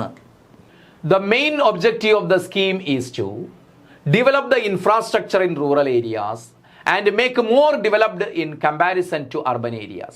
അപ്പോൾ ഈ ഭാരത് നിർമ്മാൺ സ്കീമിന്റെ പ്രത്യേകത എന്താണ്? ദ മെയിൻ ഒബ്ജക്റ്റീവ് എന്ന് വെച്ചാൽ എന്താണ്? Develop the infrastructure in rural areas. ഗ്രാമങ്ങളിലെ അടിസ്ഥാന സൗകര്യങ്ങൾ വികസിപ്പിക്കുക. And make it more developed in comparison to urban areas. എന്നിട്ട് എന്ത് ചെയ്തു? Make it more developed in comparison to rural areas. എന്തിനോട്? അർബൻ ഏരിയാസ്, അർബൻ നഗരപ്രദേശങ്ങളോട് കമ്പയർ ചെയ്തക്ക രീതിയിൽ, അവരുമായിട്ട് താരതമ്യം ചെയ്യത്തക്ക രീതിയിൽ ഇതിനെന്ത് ചെയ്യുക? ഗ്രാമങ്ങളിലെ അടിസ്ഥാന സൗകര്യങ്ങൾ വികസിപ്പിക്കുക. ഗ്രാമങ്ങളിലെ അടിസ്ഥാന സൗകര്യങ്ങൾ എന്ത് ചെയ്യുക? വികസിപ്പിക്കുക. നേരത്തെ നമ്മളൊരു സ്കീം പറഞ്ഞല്ലോ, ഗ്രാമങ്ങളിലെ അടിസ്ഥാന സൗകര്യങ്ങൾ, പുരാ സ്കീം പറഞ്ഞില്ലേ? നേരത്തെ ഉണ്ടായിരുന്ന പുരാ സ്കീം പോലത്തെ ഒരു പദ്ധതി തന്നെയാണ്. ഇതിന്റെ മെയിൻ ഒബ്ജക്റ്റീവ് എന്താണ്? Develop the infrastructure in rural areas and make it more developed in comparison to urban areas. Urban ഏരിയയുമായിട്ട് കമ്പയർ ചെയ്യത്തക്ക വിധം എന്ത് ചെയ്യുക? റൂറൽ ഏരിയാസിലെ അടിസ്ഥാന സൗകര്യങ്ങൾ വികസിപ്പിക്കുക. അതാണ് ഏതൊരു ഭാരത് നിർമ്മാൺ സ്കീമിന്റെ പ്രത്യേകത. The government implemented 6 major sectors. അപ്പൊ ഇതിന്റെ ഭാഗമായിട്ട് ഗവൺമെന്റ് ഇംപ്ലിമെന്റഡ് 6 മേജർ സെക്ടേഴ്സ്, 6 മേഖലകൾ, 6 പ്രധാനപ്പെട്ട മേഖലകളിലാണ് ഇത് നടപ്പിലാക്കുക. അല്ലെങ്കിൽ 6 പ്രധാനപ്പെട്ട മേഖലകളുടെ വികസനമാണ് ഗവൺമെന്റ് ഇതുകൊണ്ട് ഉദ്ദേശിക്കുന്നത്, ഭാരത് നിർമ്മാൺ കൊണ്ട് ഉദ്ദേശിക്കുന്നത്. ഒന്ന് ഇറിഗേഷൻ. അപ്പോൾ ഗവൺമെന്റ് ഇംപ്ലിമെന്റഡ് 6 മേജർ സെക്ടേഴ്സ്. അപ്പോൾ ഗവൺമെന്റ് എന്ത് ചെയ്തു? 6 മേഖലകളിൽ ഊന്നൽ കൊടുത്തു, അല്ലെങ്കിൽ 6 മേഖലകളുടെ വികസനമാണ് ഈ ഭാരത് നിർമ്മാൺ ഊന്നൽ കൊടുക്കുന്നത്. ഏതൊക്കെയാണ്? 1 ഇറിഗേഷൻ, ജലസേചനം; 2 roads; 3 housing; 4 water supply; 5 electrification; 6 rural communication. ഇങ്ങനെ 6 സെക്ടേഴ്സിന്റെ വികസനമാണ് ഭാരത് നിർമ്മാൺ ഊന്നൽ കൊടുക്കുന്നത്. ഏതൊക്കെയാണ്? ജലസേചനം, ഗ്രാമീണ റോഡുകൾ, ഹൗസിംഗ്, ഭവന നിർമ്മാണം, water supply, electrification, rural communication, ഗ്രാമീണ വാർത്താവിനിമയം. ഇതാണ് 6. അപ്പോൾ ഈ ഭാരത് നിർമ്മാൺ ഊന്നൽ കൊടുക്കുന്ന 6 മേഖലകൾ ഏതൊക്കെയാണ്? Irrigation, roads, housing, water supply, electrification, rural communication. Clear ആണല്ലോ? 2005 ഡിസംബർ 23. ആ ഡിസംബറിൽ തന്നെ കുറേ കാര്യങ്ങളുണ്ട്. 2005 December 23 disaster management act 2000. Disaster management act അല്ലേ? ഡിസാസ്റ്റർ മാനേജ്മെന്റ് എന്ന് വെച്ചാൽ ദുരന്ത നിവാരണ നിയമം. ഡിസാസ്റ്റർ മാനേജ്മെന്റ് ആക്ട് 2005 പാസ്സാക്കുക. 2005 ഡിസംബർ 23 ഡിസാസ്റ്റർ മാനേജ്മെന്റ് ആക്ട്. പ്രകൃതിക്ഷോഭങ്ങൾ മൂലമൊക്കെ എന്തുണ്ടാകും? നാശനഷ്ടങ്ങൾ ഉണ്ടാകും. അത് തടയുന്നതിന്, അല്ലെങ്കിൽ അതിനെന്ത് ഒരു മുന്നറിയിപ്പ് കൊടുക്കുന്ന സ്കീം, അങ്ങനെ അതൊക്കെ ഉൾപ്പെടുത്തിക്കൊണ്ട്, അതുപോലെ എന്തെങ്കിലും അപകടങ്ങൾ ഉണ്ടായാൽ ഉടനടി ആക്ഷൻ എടുക്കുന്നതിനുമായി ബന്ധപ്പെട്ട കാര്യങ്ങളൊക്കെ ഉൾപ്പെടുത്തിക്കൊണ്ട് ഡിസാസ്റ്റർ മാനേജ്മെന്റ് ആക്ട് 2005 പാസ്സാക്കുന്നു. എന്നാണ്? ഡിസംബർ 23 പാസ്സാക്കുന്നത്. ഇനി നോക്ക്, Mahatma Gandhi national rural employment guarantee act was passed in 2005. ഇനി 2005 മറ്റൊരു സുപ്രധാനമായ നിയമമാണ് MNREGA. MNREGA എന്ന് വെച്ചാൽ എന്താണ്? Mahatma Gandhi national rural employment guarantee act was passed in 2005. 2005. എന്താണ് ഈ ആക്ടിന്റെ പ്രത്യേകത? മഹാത്മാഗാന്ധി ദേശീയ ഗ്രാമീണ തൊഴിലുറപ്പ് പദ്ധതി നിയമം എന്ന് പറയും. 2005 ഇത് പാസ്സാക്കിയത്. ഒരുപാട് തവണ ചോദിച്ചിട്ടുണ്ട്. 2005 പാസ്സാക്കിയത്. എന്താണ് ഈ നിയമത്തിന്റെ പ്രത്യേകത നോക്കാം. The act gives legal guarantee of 100 days of wage employment in a financial year to adult members of a rural household who demand employment and are willing to do unskilled manual work. അപ്പോൾ unskilled manual വർക്കാണ്. Unskilled manual work എന്ന് വെച്ചാൽ physical എഫേർട്ടുള്ള ജോലിയാണ്. Skilled work അല്ല, unskilled ആയിട്ടുള്ള വർക്കാണ്. എന്ന് വെച്ചാൽ പ്രത്യേകിച്ച് സ്കില്ലൊന്നും വേണ്ട ആവശ്യമില്ല, ട്രെയിനിങ്ങിൻ്റെ ഒന്നും ആവശ്യമില്ല, നമ്മുടെ സാധാരണ ജോലികളാണ്. അപ്പോൾ ആർക്കാണ് കൊടുക്കുന്നത്? Adult members of a rural household. എവിടത്തെയാണ്? ഗ്രാമങ്ങളിലെ സാധാരണക്കാരിലെ മുതിർന്ന വ്യക്തികൾക്ക്, പ്രായപൂർത്തിയായ വ്യക്തികൾക്കാണ്. അവർക്ക് ഹൂ ഡിമാൻഡ് എംപ്ലോയ്മെന്റ്, ആരാണോ തൊഴിൽ ആവശ്യപ്പെടുന്നത് അവർക്ക് തൊഴിൽ നൽകുക. എത്ര ദിവസമാണ്? 100 days ഓഫ് വേജ് എംപ്ലോയ്മെന്റ്. അവർക്ക് വേതനം കൊടുക്കുന്ന പദ്ധതിയാണ് അല്ലേ? അവർക്ക് 100 ദിവസം വർഷത്തിൽ 100 ദിവസം ജോലി കൊടുക്കുന്ന പദ്ധതിയാണ്. ഗ്രാമത്തിലെ കുറഞ്ഞ ഒരാൾക്ക്, ഗ്രാമം മീൻസ് ഒരു ഗ്രാമവാസിക്ക്, ഒരു കുടുംബത്തിലെ കുറഞ്ഞ ഒരു വ്യക്തിക്ക് 100 ദിവസം, വർഷത്തിൽ 100 ദിവസം വേജ് എംപ്ലോയ്മെന്റ്, ജോലി ചെയ്യിപ്പിച്ചിട്ട് വേതനം കൊടുക്കുക. ഫുഡല്ല കൊടുക്കുന്നത്, വേതനം കൊടുക്കുന്നത്. അപ്പോൾ നിങ്ങളുടെ പരിചയത്തിലൊക്കെ അല്ലെങ്കിൽ നിങ്ങളുടെ കുടുംബത്തിലൊക്കെ ആരെങ്കിലും ഈ ജോലിക്ക് പോകുന്നുണ്ടവരുണ്ടായിരിക്കും അല്ലേ. അപ്പോൾ അതാണ് കൊടുക്കുന്നത്. ഇപ്പോൾ 369 രൂപയാണ് അവരുടെ പ്രതിമാസം. കേരളത്തിൽ ഏറ്റവും കൂടുതൽ ഹരിയാനയിലാണ് 400 രൂപയാണ് പ്രതിദിന വേതനം എന്ന് പറയുന്നത്. പ്രതിദിന വേതനം ഏറ്റവും കൂടുതൽ ഇന്ത്യയിൽ എവിടെയാണ്? ഹരിയാനയിലാണ് 400 രൂപ. കേരളത്തിൽ 369 രൂപയാണ്. 369 രൂപയാണ്. ഓക്കെ, ഇനി നോക്ക്. The Act passed by Lok Sabha on 23rd August 2005. അപ്പോൾ ഈ MNREG ആക്ട് ലോക്സഭ പാസ്സാക്കിയത്, നമ്മൾ പറഞ്ഞു ഈ പ്രധാനപ്പെട്ട നിയമങ്ങൾ ലോക്സഭ പ്രത്യേകിച്ച് ഇപ്പോഴും അടുത്ത സമയത്ത് പാസ്സാക്കിയപ്പെട്ട നിയമങ്ങൾ, ലോക്സഭ പാസ്സാക്കിയതെന്ന്, രാജ്യസഭ പാസ്സാക്കിയതെന്ന്, രാഷ്ട്രപതി ഒപ്പുവെച്ചതെന്ന്, ഇഫക്റ്റ് നിലവിൽ വന്നതെന്നൊക്കെ ചോദിക്കാറുണ്ട്. അപ്പോൾ അതുകൊണ്ട് പാസ്സാക്കിയ ഡേറ്റ് മാത്രം പോരാ, 2005 വർഷം മാത്രം പോരാ. ലോക്സഭ എന്നാണ് പാസ്സാക്കിയത്? 23rd August 2005. ലോക്സഭ പാസ്സാക്കിയ എന്നാണ്ട് August 23, 2005 MNREG act പാസ്സാക്കിയത്, Lok Sabha പാസ്സാക്കിയത്. Act pass by Rajya Sabha എന്നാണ് പാസ്സാക്കിയത്? 2 ദിവസം കഴിഞ്ഞ് 25 August 2005 അല്ലെ. 2005 ഓഗസ്റ്റ് 25 രാജ്യസഭ പാസ്സാക്കി. ഇന്ത്യൻ പ്രസിഡന്റ് ഒപ്പുവെച്ചത് 5th September 2005. 2005 സെപ്റ്റംബർ 5 പ്രസിഡന്റ് ഒപ്പുവെച്ചത്. Commenced February 2, 2006. പ്രാബല്യത്തിൽ വന്നത് എന്നാണ്? ഈ നിയമം പ്രാബല്യത്തിൽ വന്ന് ഈ പ്രോഗ്രാം ലോഞ്ച് ചെയ്തത് February 2, 2006 ആണ്. 2006 February 2. അപ്പോൾ Lok Sabha പാസ്സാക്കിയെന്നാണ്? MNREG Lok Sabha പാസ്സാക്കിയത് August 23, 2005. Rajya Sabha പാസ്സാക്കിയത് August 25, 2005. President ഒപ്പുവെച്ചത് സെപ്റ്റംബർ 5, 2005. ഇത് പ്രാബല്യത്തിൽ വന്നത് 2006 February 2 2006 February 2. Inaugurated by doctor Manmohan Singh. ഈ MNREG അല്ലെ, മഹാത്മാഗാന്ധി ദേശീയ ഗ്രാമീണ തൊഴിലുറപ്പ് പദ്ധതി ഉദ്ഘാടനം ചെയ്ത ആരാണ്? അന്നത്തെ പ്രധാനമന്ത്രിയായിട്ടുള്ള മൻമോഹൻ സിംഗ് ആണ് ഉദ്ഘാടനം ചെയ്തത്. എവിടെ വെച്ചാണ് ഉദ്ഘാടനം ചെയ്തത്? ഒരുപാട് തവണ ചോദിച്ചുകൊണ്ട് ക്വസ്റ്റ്യൻ ആണ്. എവിടെ വെച്ചാണ് ഉദ്ഘാടനം ചെയ്തത്? ബന്ദിലപ്പള്ളി, അനന്തപൂർ ഡിസ്ട്രിക്ട്, ആന്ധ്രാപ്രദേശ്. എവിടെ വെച്ചാണ് ഉദ്ഘാടനം ചെയ്തത്? ബന്ദിലപ്പള്ളിയിലാണ്. ബന്ദിലപ്പള്ളി, അനന്തപൂർ ഡിസ്ട്രിക്ട്സ്, ആന്ധ്രാപ്രദേശിൽ അനന്തപൂർ ജില്ലയിലെ എവിടെ? ബന്ദിലപ്പള്ളി എന്ന് പറയുന്ന സ്ഥലത്താണ് ഡോക്ടർ മൻമോഹൻ സിംഗ് ആദ്യമായിട്ട് ഈ സ്കീം ഉദ്ഘാടനം ചെയ്തത്. ഏത് സ്കീം? MNREG അല്ലെങ്കിൽ MNREGP പ്രോഗ്രാം എന്ന് പറയുമ്പോൾ MNREGP ഉദ്ഘാടനം ചെയ്തത്. National rural employment guarantee day, ദേശീയ ഗ്രാമീണ തൊഴിലുറപ്പ് പദ്ധതി ദിനം എന്നാണ്. National rural employment guarantee day ഒരു ദിവസം ഈ പദ്ധതിക്കായിട്ട് മാറ്റിവെച്ചിട്ടുണ്ട്. ഈ പദ്ധതി ഈ പദ്ധതിയുടെ പ്രത്യേകതകൾ ഉൾക്കൊണ്ടുകൊണ്ട് ഒരു ദിവസം ആചരിക്കുന്നുണ്ട്. National rural employment guarantee day, ദേശീയ ഗ്രാമീണ തൊഴിലുറപ്പ് പദ്ധതി ദിനമായിട്ട് ആചരിക്കുന്നത് പ്രാബല്യത്തിൽ വന്ന February 2. February 2 ഇത് നിലവിൽ വന്നത്. February 2 എന്തായിട്ട് ആചരിക്കുന്നു? National rural employment guarantee day ആയിട്ട് ആചരിക്കുന്നു. February 2. ക്ലിയർ ആണല്ലോ? ഓക്കെ, ഇനി amended by national rural employment guarantee act 2009.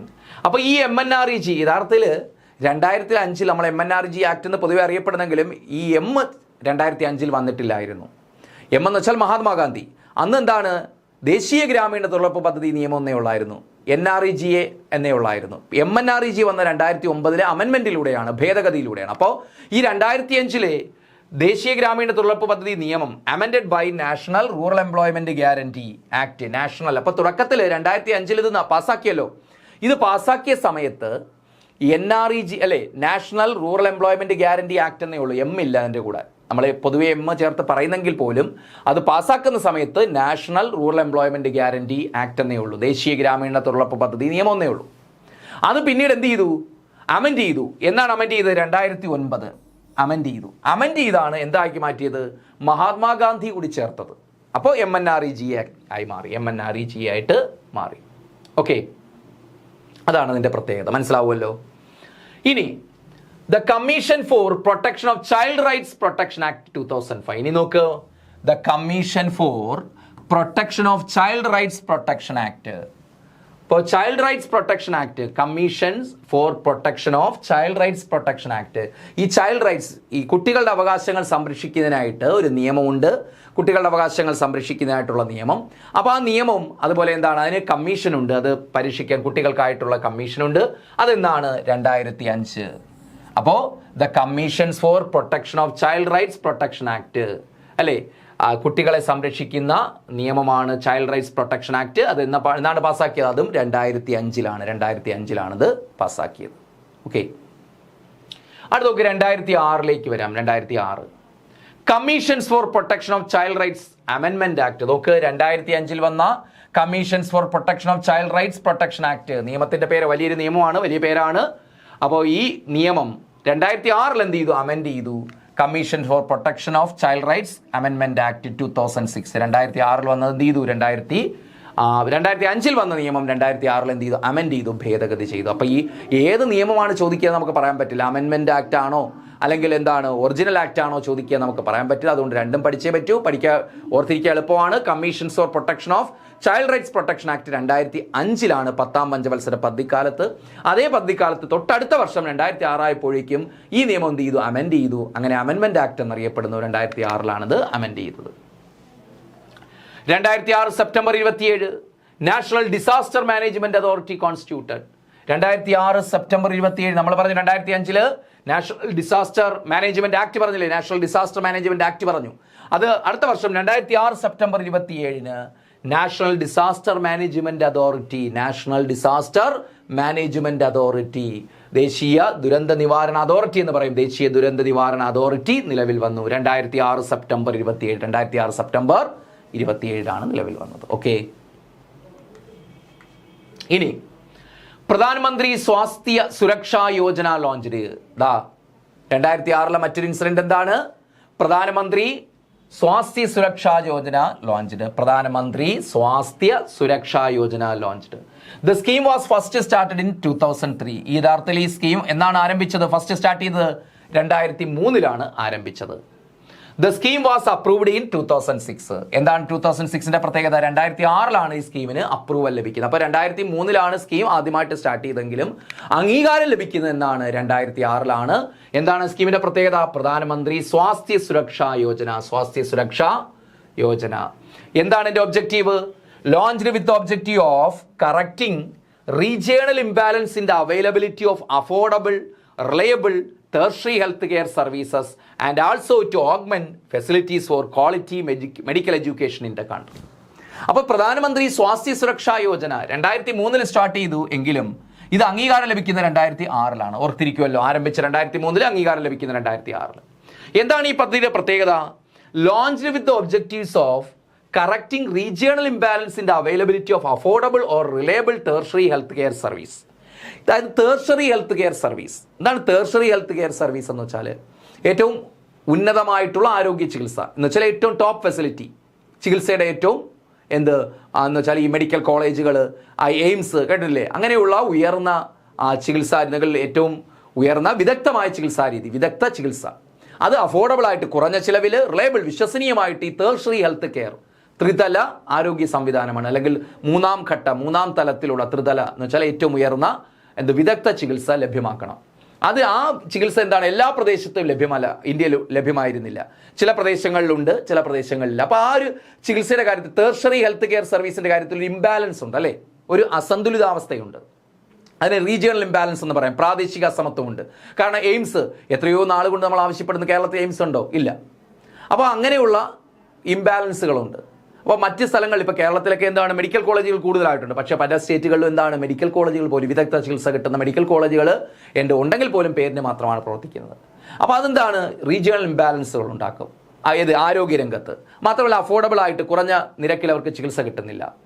അപ്പോൾ അങ്ങനെ ഇത് അഫോർഡബിൾ ആയിട്ടുള്ള റിലയബിൾ ആയിട്ടുള്ള ടെർഷറി ഹെൽത്ത് കെയർ വിദഗ്ധ ചികിത്സ ലഭ്യമാക്കണം. And also augment facilities for quality medical education. Augment facilities എന്തൊരുക്കുക? ഓഗ്മെന്റ് ഫെസിലിറ്റി സൗകര്യങ്ങൾ ഒരുക്കുക. എന്തിനുള്ള?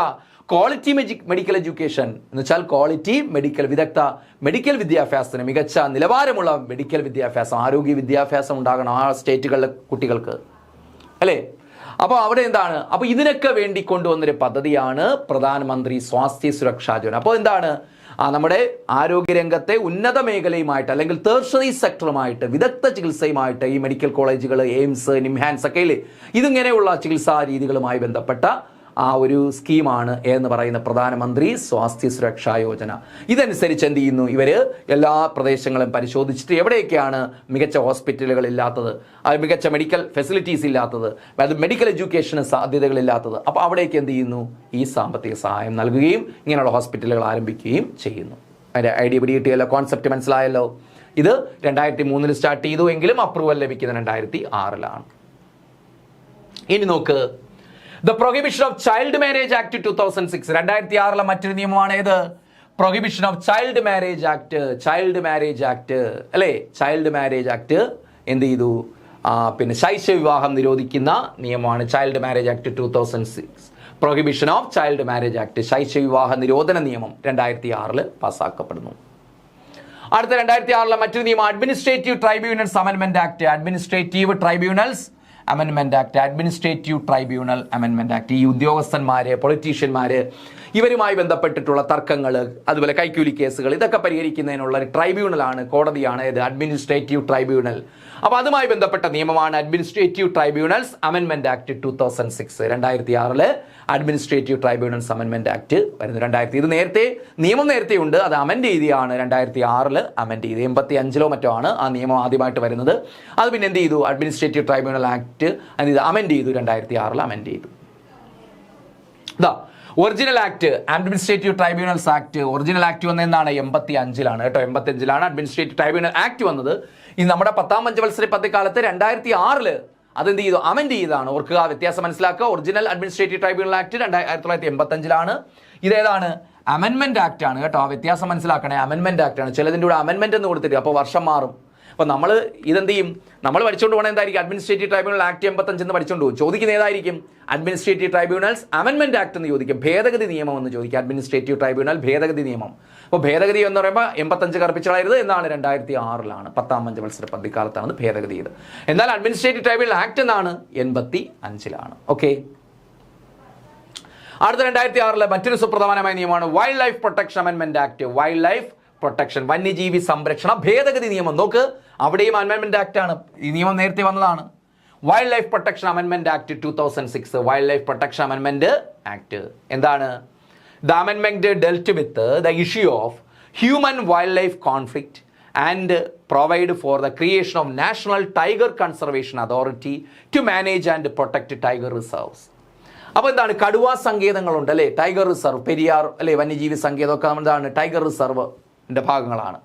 അപ്പോൾ ദിസ് അമെൻമെന്റ് ഡെൽറ്റ് വിത്ത്, ഈ അമെൻമെന്റ് പ്രത്യേകത എന്താണ്, ദിസ് അമെൻമെന്റ് ഡെൽറ്റ് വിത്ത് പ്രതിപാദിക്കുന്നു issue of human wildlife conflict, മനുഷ്യരും വൈൽഡ് ലൈഫ് വന്യജീവികളും തമ്മിലുള്ള കോൺഫ്ലിക്റ്റ് അല്ലേ, ആൻഡ് പ്രൊവൈഡഡ് ക്രിയേഷൻ. അപ്പോൾ ഈ നിരന്തരമായിട്ട് ഇപ്പോഴും നമ്മൾ കേൾക്കുന്ന വാർത്തയാണ് മനുഷ്യനും വന്യജീവികളുമായിട്ടുള്ള കോൺഫ്ലിക്റ്റ്, തർക്കങ്ങൾ എന്ന് വെച്ചാൽ വന്യജീവി ആക്രമണം ഉണ്ടാകുന്നു.